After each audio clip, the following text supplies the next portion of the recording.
On this episode, migrants allowed to stay in a Staten Island shelter after fast-moving legal battle. Also, Governor Santos charged with wire fraud and identity theft. That and more.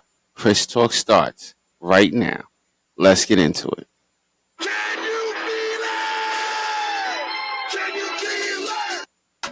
What's up? Welcome, listeners, to another episode of Chris Talks, where we talk about any and everything under the sun. I am your host with the most, Chris Talks. Alright, y'all. What is up, listeners? I hope y'all day is going good, because my day is going a little bit hectic. You know what I mean? Got the kids. So, they throw a little wrench at things from time to time. You know what I mean? So, alright, check this out. Let's get into these stories right quick. Let's get right to it. You know what I'm saying? But I am hoping that y'all having a blessed day. But let's get right into these stories. Okay, so our first story is about that was late. But our first story is about migrants allowed to stay in the Staten Island shelter after fast-moving legal battle. Now, I'm gonna tell you, I want to play this story because I have my own little migrant story. You know what I mean? And we're gonna let that story rock first, and then I'm gonna tell you my story. This joint is crazy. But let's let our AI take over and let's get right into that story, alright? So this story is real. Alright, so before we get into it, this story brings us to New York City, right? Yeah, this is New York City. Alright, this is New York City. Let's let our AI take over. Hit it. Let's get into it, y'all. A fast-moving legal battle ended in a small victory for City Hall Friday night after Staten Island lawmakers tried unsuccessfully to block migrants from being housed at a borough facility. A group of local leaders, including Republican Rep. Nicole Maliotakis and Borough President Vito Fossella, sued the state and city on Thursday, claiming the Adams administration would be in violation of zoning laws if it used the St.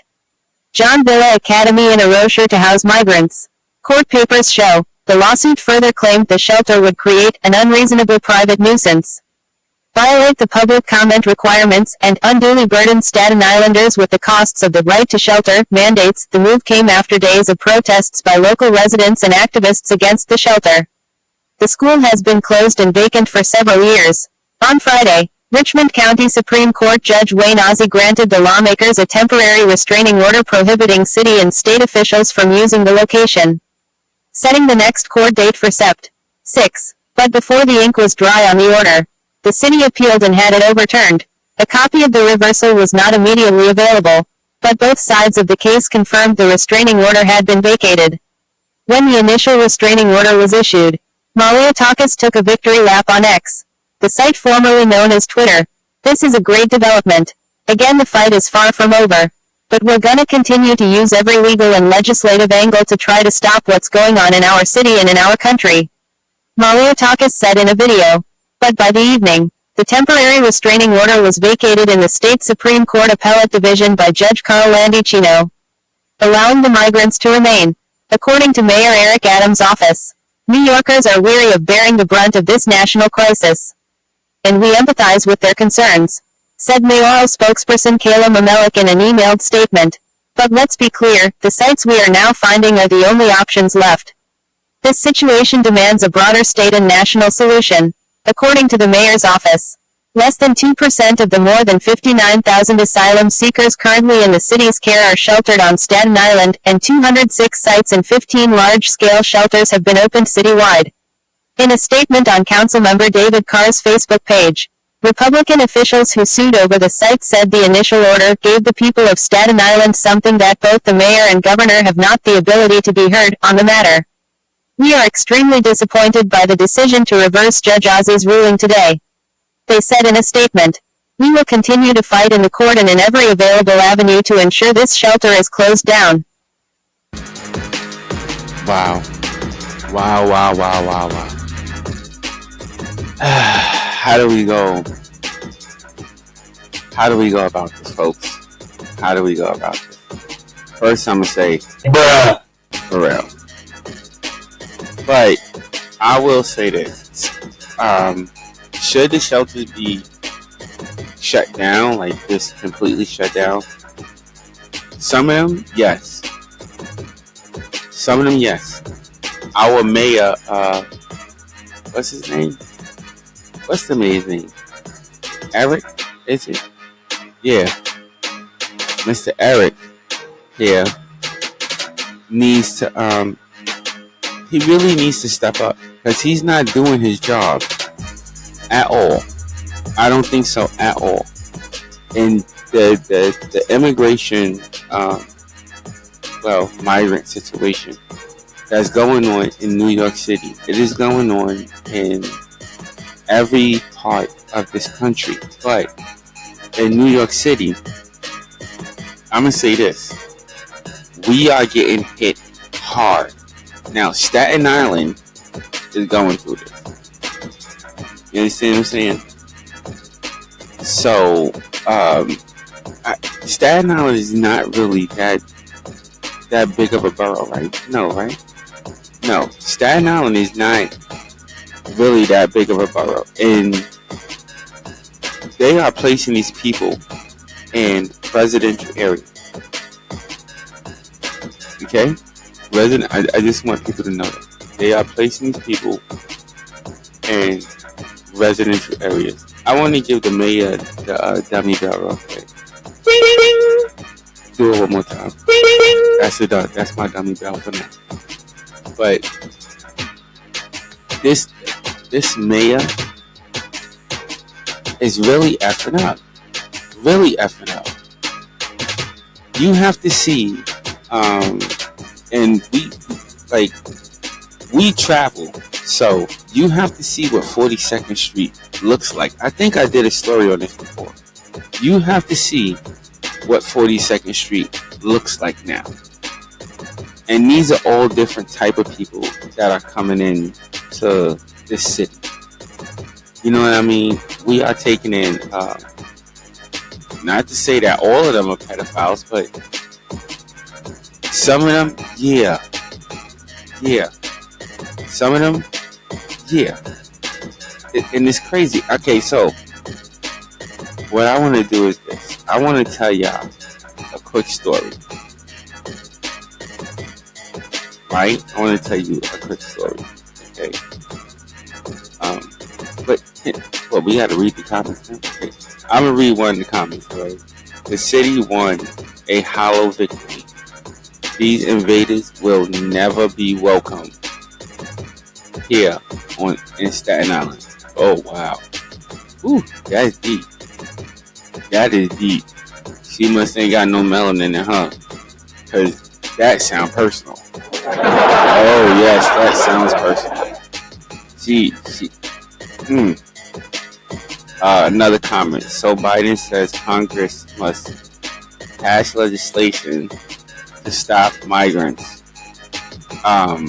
Isn't she a member of Congress? What must they do to speed up the process? That's a good question. What must they do to speed up the process? I don't know. But I will tell you this. This immigration zone is getting out of control. Okay? And I'm going to bust this story down for you.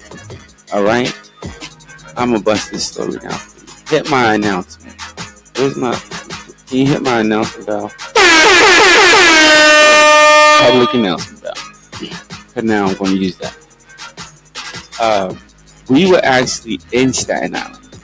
Okay, so we visit Staten Island, and one of the we happened to go to one of the oldest churches on Staten Island. Okay, so we went to this church because this church was serving food. You know, so we out there, they're serving hot food. So, you know, one of my friends, I don't like to tell my life on this podcast, but one of my friends was looking for some help, and this was a place that I knew that they can get help from. You know what I'm saying? They had a bunch of kids and stuff like that. They needed some help. So, you know, the way I see it is, see a need, fill a need. You know what I mean? So we went out there. Okay, now mind you, this church it's not a shelter. You know what I mean? So it's just a church. They have a little pantry and they serve food from time to time. Okay, now this is crazy, but this church was overwhelmed with the amount of people that was just coming to eat. Now I'm not going front. This church serves some good food. They serve decent food. You know what I mean? It's something you would eat. You know? So they serve some good food. So we went there, and here it is. These people, and this is the messed up part. These people, some of these people were nice. Not all of them were messed up. But some of these people were nice. But some of these people were just straight rude, disrespectful. A lot of people were jumping the line. Now, I want y'all people to imagine this right quick. I want you to imagine a line with 80 people on it. Alright?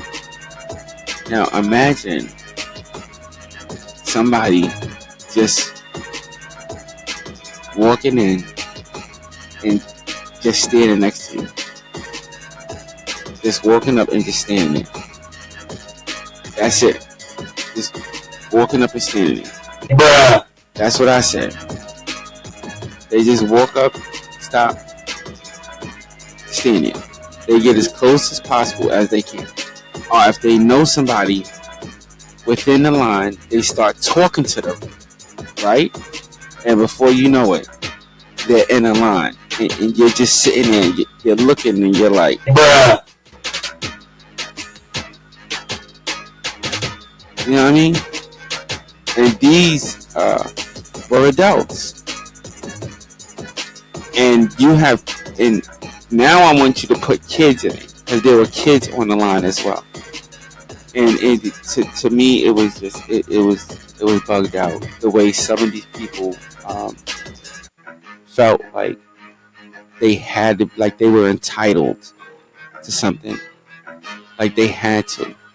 And the some of them were like that, but some of them, it was just like the people that were sitting there allowing these people to jump the line. You just gotta think, where are these people mental at? Where is it at? And they're coming from where are they coming from? I don't like, bruh. Where are they coming from? I don't know. Wherever they coming from. And the crazy part is, there was some people who was on that line, who said something, and then the people that jumped the line, they started arguing. Like, they started to argue with them. I was looking at them like, yo, bruh, are you serious? I couldn't believe it. They were arguing with them. It's like, you know, somebody steals something from you, and then they sit there and argue with you after you caught them stealing it. You know what I mean? Like, you would probably catch them red-handed, or you catch them, if you don't catch them red-handed, you catch them with it, and then they sit there and they want to argue with you.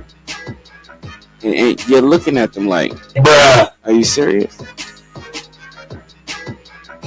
So these people, they get oh yeah, we got the new dummy bell. Hit the new dummy bell. That's the new dummy bell. They get the, but let's give a round of applause to this church, because the people who were working within this church, they held it down. Cause man, listen, I am telling you, bruh. Some of these people were just very disrespectful. Some of them were rude. But I do give props to the staff members or the members of the church that was there. We're not going to blast their name. We didn't get permission to do that, so we're not going to do that. But I could tell you this, and you do research yourself. I will tell you this. It is the oldest church on Staten Island. It is the oldest black church on Staten Island.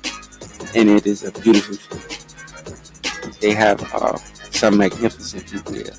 The people that work there, they are some very nice people. I've attended that church a few times. I'm actually a member, but I've attended that church a few times. But yeah, it's a good place, and they do a lot of things for the community and for Staten Island. So let's get them around real quick. But the people that came there were just totally rude and disrespectful. So this is what I'm saying. If this is something that happens at a church and these people are not showing no kind of respect for the church that's trying to help them, feed them, and tend to the community at the same time, I can only imagine what is going on at the shelters. It gotta be so much hectic, so much worse. Because they going to God's house with that mess. Imagine what they doing at a shelter. It's bugged out. And I even went further. Because I had a word, a tiny word, a little short word with the pastor of that church. And I also did a little bit of investigating myself on this this migrant situation. This church went from serving, and it's going around the entire country. Before I finish what I'm about to say, notice this is happening around the entire country, not just New York City, but the entire country. This one church, this one situation that I'm talking about is this. This church went from serving, like, you could probably say about 200 or 300 people, okay, to trying to serve nearly about 500 or 600 people. And I'm just rounding it off. I don't have the exact numbers. I'm just rounding it off. And when I did my research, we do our little research here. We found out that a lot of shelters and food pantries around New York City, not just Staten Island, and there's 5 boroughs in New York City. These people, the situation is somewhat at a critical level. So all right, I'm gonna play numbers real quick. You could do it like this. Say New York City itself. Just dealing with the homeless situation, not even homeless situation, just feeding people, period. Okay, say they're feeding about what?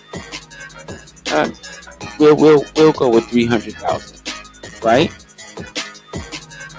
Anyway, okay, we'll go for about that, citywide, right? Now, it has went from 300,000. Okay, and I want y'all to get these numbers. Okay, just get the view of this. They're not exact. I'm just trying to give y'all a view real quick. So you go from 300,000 to about 1.5 million. Okay, that you're trying to feed. You understand what I'm saying? Are you calculating it in your head? Bruh. Are you doing it? Because that's what New York City is going through. Okay, now imagine you only have enough food and resources, right? Not to even feed 1,000,000. So you have it close to about, let's say, what, 850,000. That's your resource.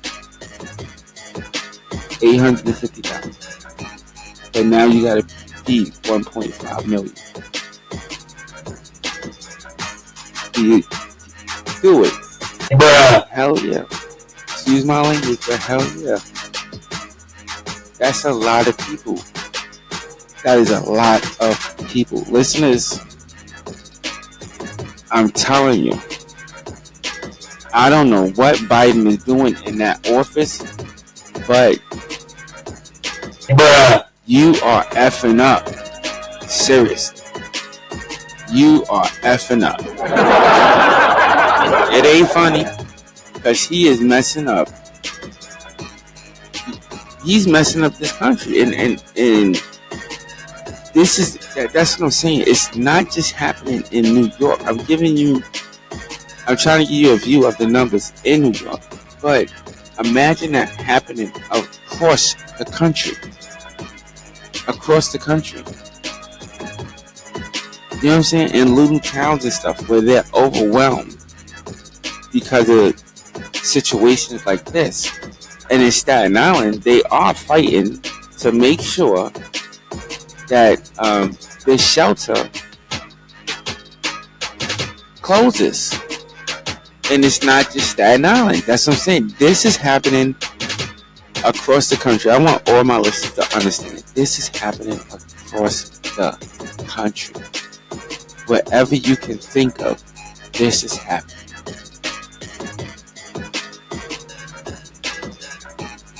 I don't know.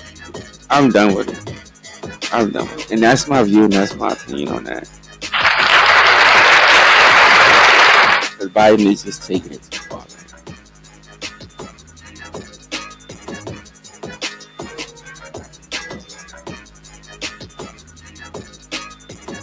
Just taking it too far. I'm sorry, I had to adjust my seat, people. Sorry, listeners. I had to adjust. I sit right up to the mic. But that was my view on that stuff. That was my opinion. So let's pay these bills. If you like this content and you want to hear more of it, y'all already know what to do. All the links and stuff is right there on your screen. If you're doing anything, like if you're doing any type of I could say, what did you just say? Hold up. What did you? Oh, okay. So if you're doing any type of thing you want to promote, sign, or anything like that, there's some open space right here. DM me at Chris Talks, you know what I'm saying? And also hit that like, subscribe, and that notification button. So every time I put up a show, you'll be the first one to find out. All right, so let's get into this second story. I know that one.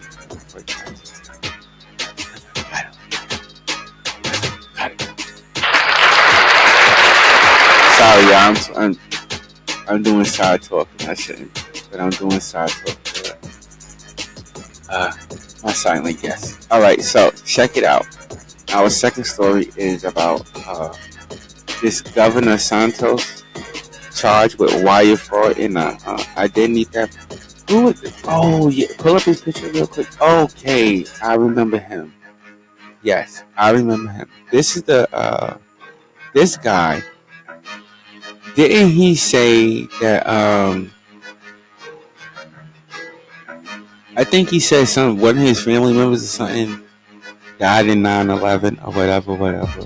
I don't, isn't that right? Yeah, one of his friends, his family members or whatever died. This guy is a straight up fraud.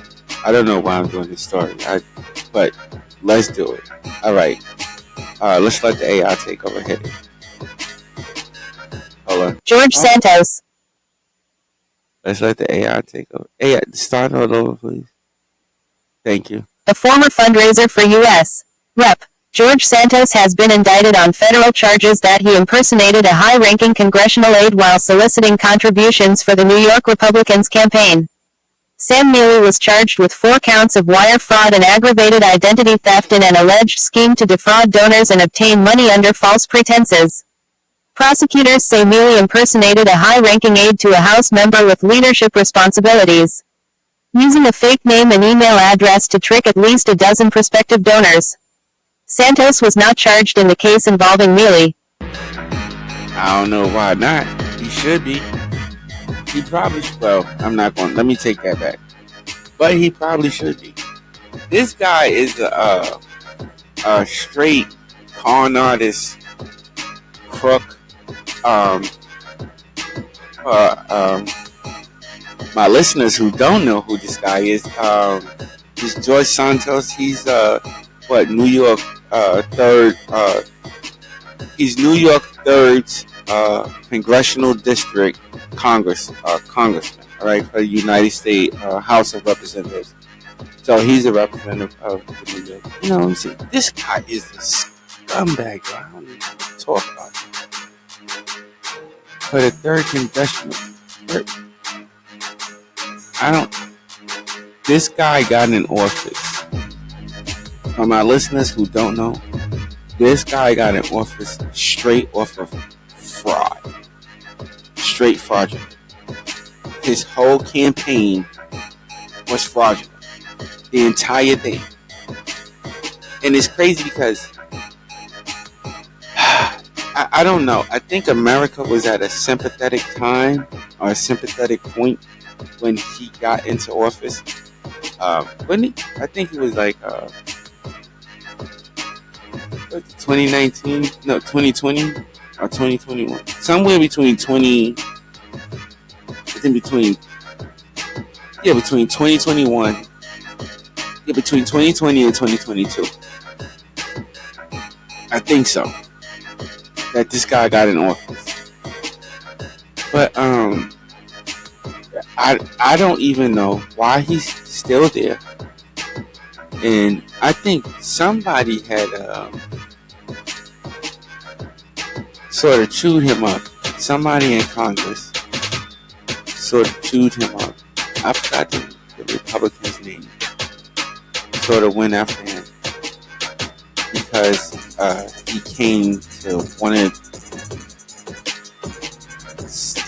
I don't know, something that these other guys get together for, join up and talk about our so-called future, make laws and come together in their little building, you know what I'm saying, their little shack. I call it the shack. That's what I call it the shack. But this guy, he gets to give him the new dummy belt. Don't give him the old one. Give him the new dummy belt. Buzzer. He's just bad for. He's bad to me all around, and he does. He's done absolutely nothing, and I wouldn't be surprised if there was I wouldn't be surprised if there was more, because this is just wire fraud and identity theft. I wouldn't be surprised if they find out something else about this guy, because they found out so much about this guy. His whole campaign was fraudulent.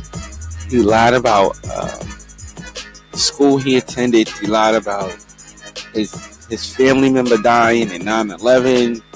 They found pictures about him doing all in some parade or something. I mean, the list goes on. The list goes on.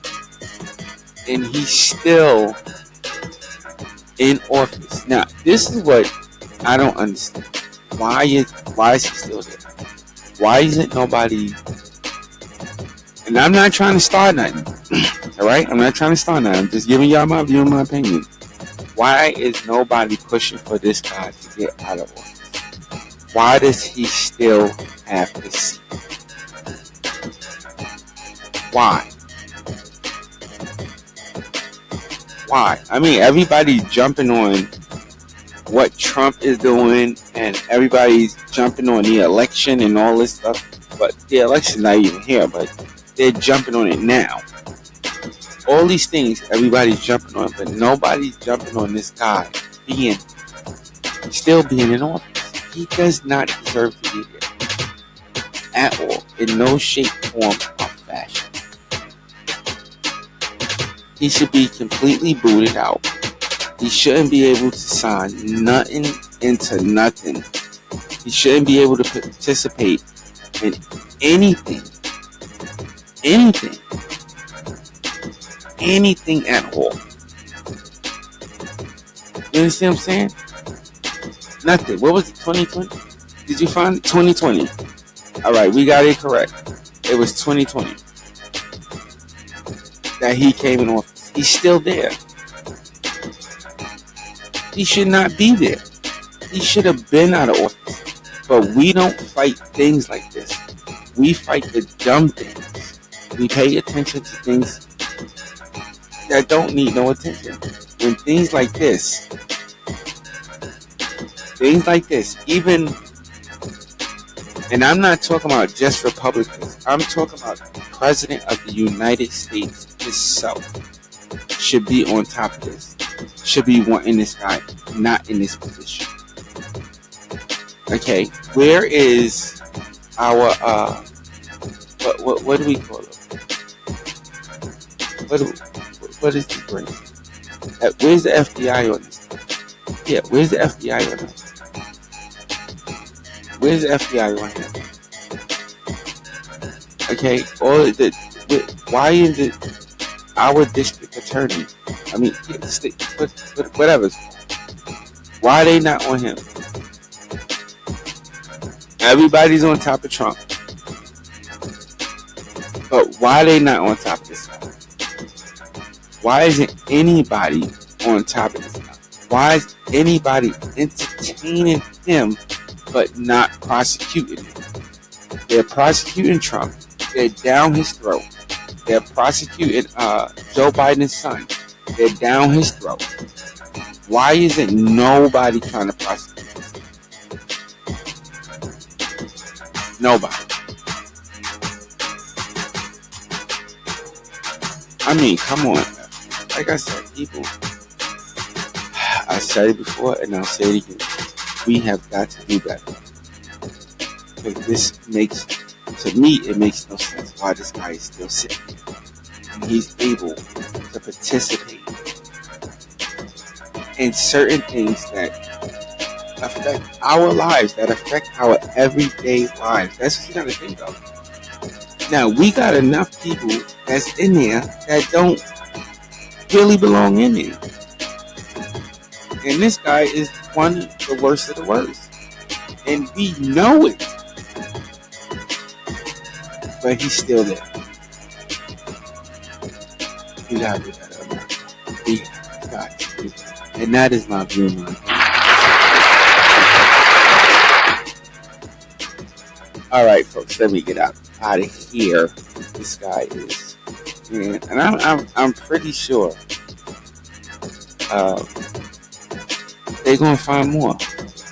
I'm definitely sure they're gonna find more. Not 100%, but near that range. You know what I mean? They are definitely gonna find something else. I'm pretty sure of it. All right, everybody, all my listeners. I want to thank everybody for tuning in and listening. You could have been anywhere else in the world, but you are here with me. Also, I appreciate that. Also, stay blessed and not stressed. Until next episode, folks. Peace. All right, we out here.